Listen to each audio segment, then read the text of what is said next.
chronique d'un duel annoncé. Telle aurait pu s'intituler cette 50e édition du Rallye de Grande-Bretagne qui consacrera le champion du monde 94. En effet, au départ de Chester, Didier Auriol et Carlos Sainz peuvent tous deux prétendre au titre, avec cependant un avantage pour le Français actuellement en tête du championnat avec 12 points d'avance. Sainz doit donc obtenir le meilleur résultat possible, tout en gardant à bonne distance un Auriol qu'une 4e place consacrerait en cas de victoire de l'Espagnol. Pour moi, c'est surtout le départ qui est toujours un petit peu stressant. Bon, à savoir qu'ici, c'est évidemment, dans ma tête, je ne pars pas pour gagner. Je pars juste pour analyser la position de Carlos Sainz et analyser les points. C'est ce qu'on va essayer de faire pendant toute cette manche. 46 km d'épreuves spéciales tracées dans les parcs constituent la première étape dans laquelle Sainz se montre le plus rapide en signant le tout premier scratch.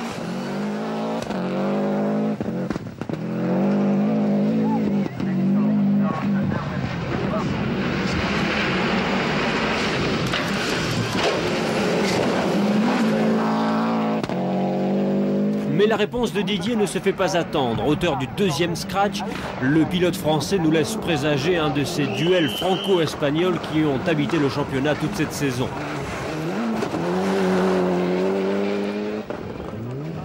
Mais dans la troisième spéciale, tout s'écroule. La Toyota numéro 6 sort de la route. Didier perd 4 minutes, ainsi que bon nombre de ses chances dans la course au titre. C'était un endroit, c'était sur un tout petit dos d'âne, sur un droite. J'ai attention intérieure dans les notes, il y a un gros rocher. Et malheureusement, Bernard, en tournant la page, il a mis le doigt dessus et il n'a pas vu attention intérieure. Bon, et puis on a touché la pierre, on a cassé le triangle et on a réussi à sortir de la spéciale tant qu'on pouvait. Et c'est pas de chance parce que il y a beaucoup d'attention intérieure qu'on a visuelle et celui-là, on l'avait pas.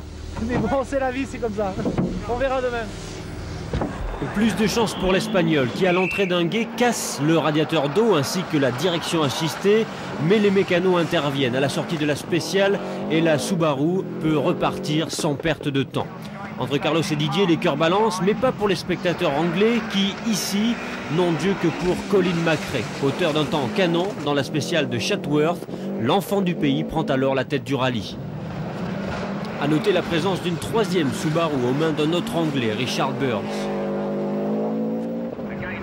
Chez Toyota, on possède un dernier atout pour défendre les chances de Didier, en la personne de Juha Kankkunen, qui se doit de maintenir la pression sur Sainz.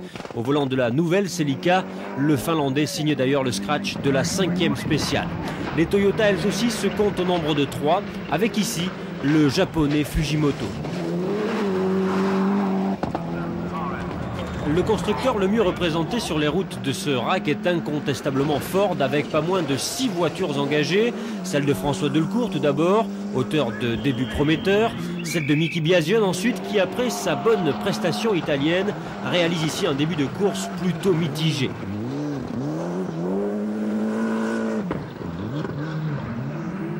Cadeau de fin d'année sans doute pour Bruno Thierry, qui pour l'occasion bénéficie de la même voiture que ses deux compères.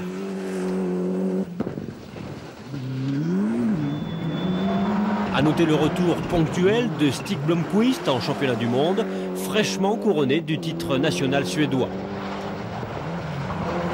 Ajoutons 2 Ford privés, celle d'Ari Vatanen d'une part, déjà présent lors de plusieurs rendez-vous cette année, et celle du champion d'Angleterre, Malcolm Wilson.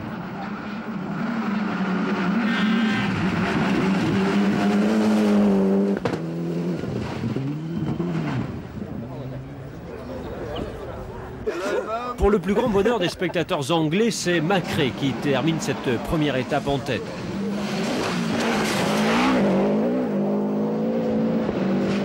Juste derrière, l'autre Subaru, celle de Carlos Sainz, pointe à 11 secondes. Et déjà, l'Espagnol ressent la pression de Juha Kankkunen qui ne compte alors que 9 secondes de retard.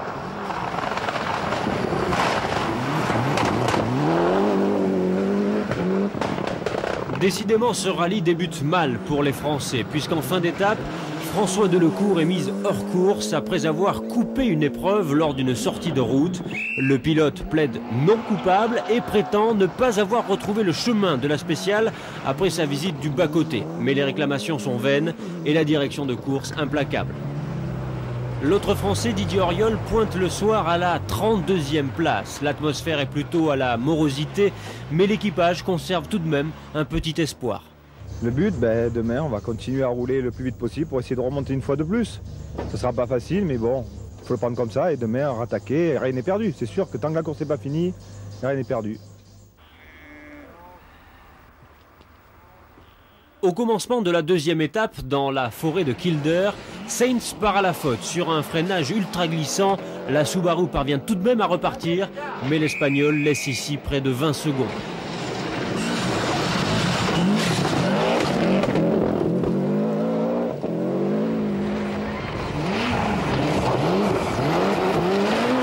Tout ceci aurait pu aider Didier, mais le Français est victime du même piège. Il passe sur le toit et laisse plus de 10 minutes dans l'opération. Conséquence ou pas de cette sortie de route, la Toyota connaît alors des problèmes moteurs. Pour Auriol, le rallye tourne au cauchemar. On est arrivé sur un freinage dans un gauche pour un droite serré. Et le freinage était très boueux. Et bon, on s'est arrêté dans le bas-côté et la voiture s'est juste mise sur deux roues et pouf, elle s'est mise sur le toit. Pas vite, mais elle s'est mise sur le toit. Et là, il fallait attendre les spectateurs. On a perdu pas mal de temps. Et puis là, on vient de casser le turbo dans la longue épreuve spéciale. Donc 4 minutes et quelques de plus. En total, depuis hier, on devrait bien arriver à 20 minutes à peu près. Le clan italien n'est pas épargné. L'escorte de Biazione heurte un chevreuil. Le soir, Mickey jette l'éponge et ne prendra pas le départ de la troisième étape. Lanterne rouge des Ford, Harry Vatanen fait ce qu'il peut. Il est devancé par Blomqvist qui retrouve peu à peu le rythme du championnat du monde. Malgré les apparences, tout ne va pas si mal pour Wilson, deuxième performeur Ford, juste derrière un excellent Bruno Thierry qui persiste et signe de non moins excellents chronos. À force d'attaquer Sainz, Kankkunen s'empare de la seconde place, mais une sortie de route en fin de journée annihile sa performance.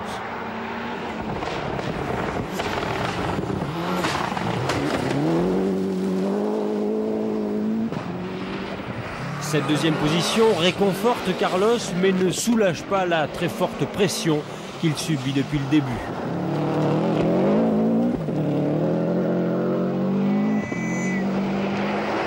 En revanche, pour son coéquipier, tout va pour le mieux. Ultra rapide, Collins semble en effet se confirmer en leader intouchable.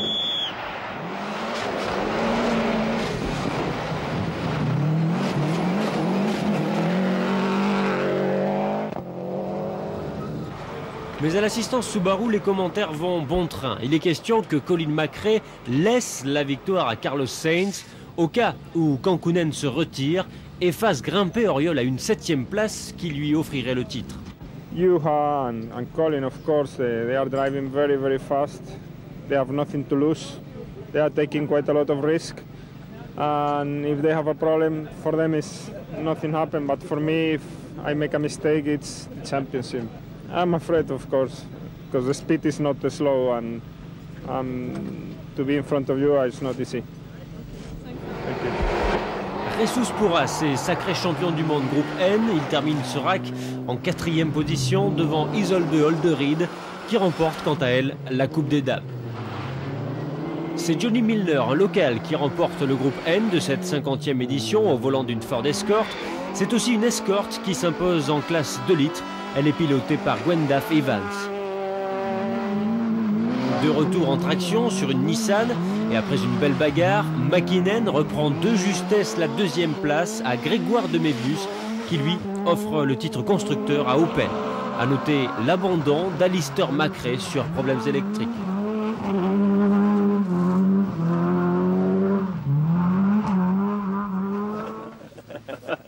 En revanche, Colin McRae continue de creuser l'écart en tête et en fin de 3e journée, il porte son avance à 1 minute 45 sur son poursuivant direct. Carlos Sainz en route pour le titre. Pour cela, l'Espagnol ne doit commettre aucune erreur, mais la tâche lui est facilitée lorsque Kankkunen, après un mauvais choix de pneus, perd de précieuses secondes.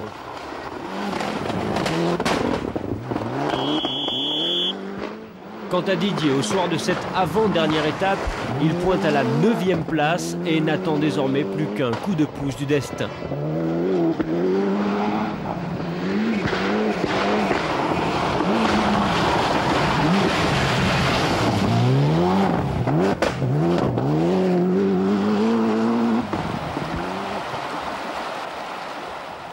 Pour Wilson, c'est une journée galère qui se conclut par une visite du bas-côté.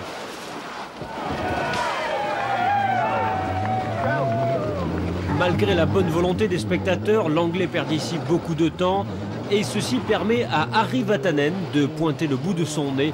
Mais pour le Finlandais, dans l'ensemble, sa performance reste plutôt décevante.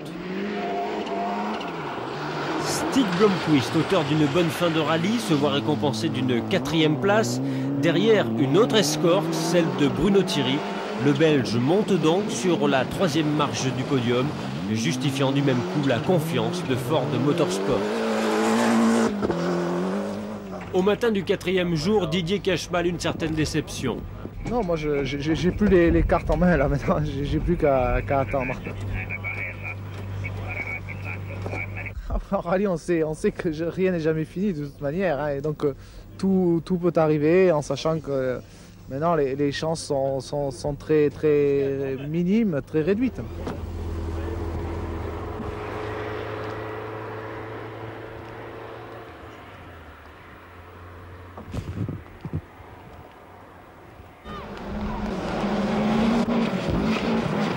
Après avoir dominé cette édition 94 de bout en bout, Colin McRae l'emporte logiquement, réconciliant du même coup les pilotes britanniques avec leur rallye qui n'avaient pas vu la victoire d'un des leurs depuis 18 ans.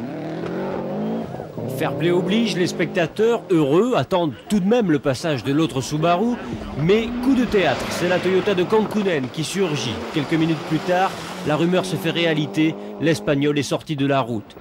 Désormais, quel que soit le résultat, Didier Auriol et Bernard Occhielli sont champions du monde des rallyes 94. Une première pour le pilote, mais aussi pour la France, qui jusqu'à maintenant n'avait jamais remporté ce titre. On était au départ de la spéciale et on a à la radio les temps intermédiaires, donc on écoutait et puis à un moment on a dit tiens, Carlos n'est pas passé. On a dit tiens, on a du mal à comprendre, on n'a pas réagi. Après, on a entendu, bon, UA plus, je ne sais plus combien.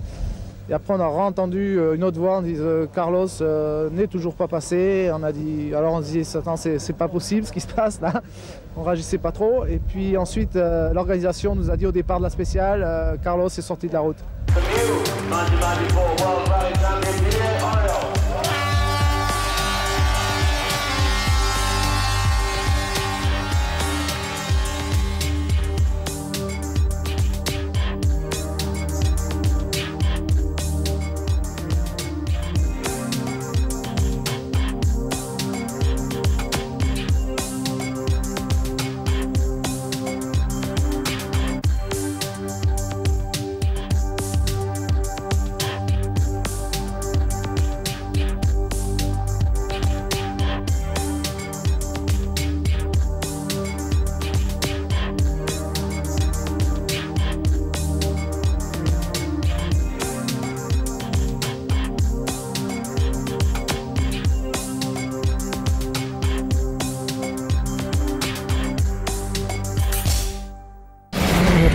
Votre programme vous a été présenté par MyGT2i, l'appli des passionnés de sport automobile.